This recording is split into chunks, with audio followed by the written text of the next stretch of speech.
ඉක්බිති ආයුෂ්මත් සුදින්නගේ මෞතමෝ ආයුෂ්මත් සුදින්නගේ ගිහිකල අඹුව බන්වා එසේ වීනමි ලේලිය යම් දවසක රිතුමකී වෙහිද තිට මල්වර වේද එකල්හි මට දන්වවයි කිව්ය. ආර්යාවනි එසියයි කියා ආයුෂ්මත් සුදින්නගේ ගිහිකල අඹුතමෝ ආයුෂ්මත් සුදින්නගේ මවුට පිළිවදන් දුන්නීය.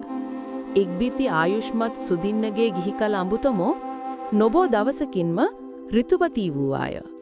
ඇයට මල්වර උපන. ඉන්පසු ආයුෂ්මත් සුදින්නගේ ගිහිකල අඹුතමෝ ආයුෂ්මත් සුදින්නගේ මවුට ආර්යාවනි උතුනියක් වෙමි මට ඔසප්ලය උපනෙයි මෙය කීවාය. එසේ වීනම් ලේලිය යම් අලංකාරයකින් සැරසුනී පුත් වූ සුදින්නහක ප්‍රියමනාප වූද ඒ අලංකාරයෙන් සැරසවයි ඕ කිව්ය. ආර්යාවනි එසේ යයි ආයුෂ්මත් සුදින්නගේ ගිහිකල අඹුතුමෝ ආයුෂ්මත් සුදින්නගේ මවුට පිළිවදන් ඇස්වූය. ඉන්පසු ආයුෂ්මත් සුදින්නගේ මවුතුමෝ ආයුෂ්මත් සුදින්නගේ ගිහිකල අඹුව කැඳවාගෙන මහවනයෙහි ආයුෂ්මත් සුදින්න වෙත එළඹියාය. එළඹ ආයුෂ්මත් සුදින්නහට මේ කිව්විය.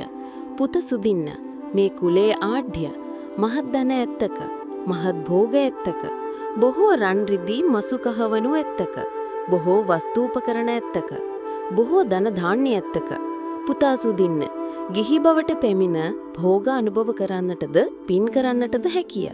පුතා සුදින්න එව තෝ ගිහි බවට පැමිණ භෝගයන්ද අනුභව කරව පින්ද කරව යනුයි.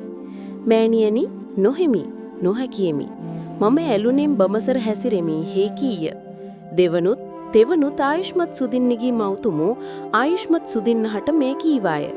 පුත සුදින්න මේ කුලයා ආඩ්‍ය මහත් ධන ඇත්තක මහත් භෝග ඇත්තක බොහෝ රන් රිදී මසු කහවණු ඇත්තක බොහෝ වස්තූපකරණ ඇත්තක බොහෝ ධන ධාන්‍ය ඇත්තක එහෙන් පුතා සුදින්නය බීජයක් පුතකු දෙව අපුත්‍රක වූ ධනය ලිච්ඡ වීහු හැර නොගනිත්වා යනුයි.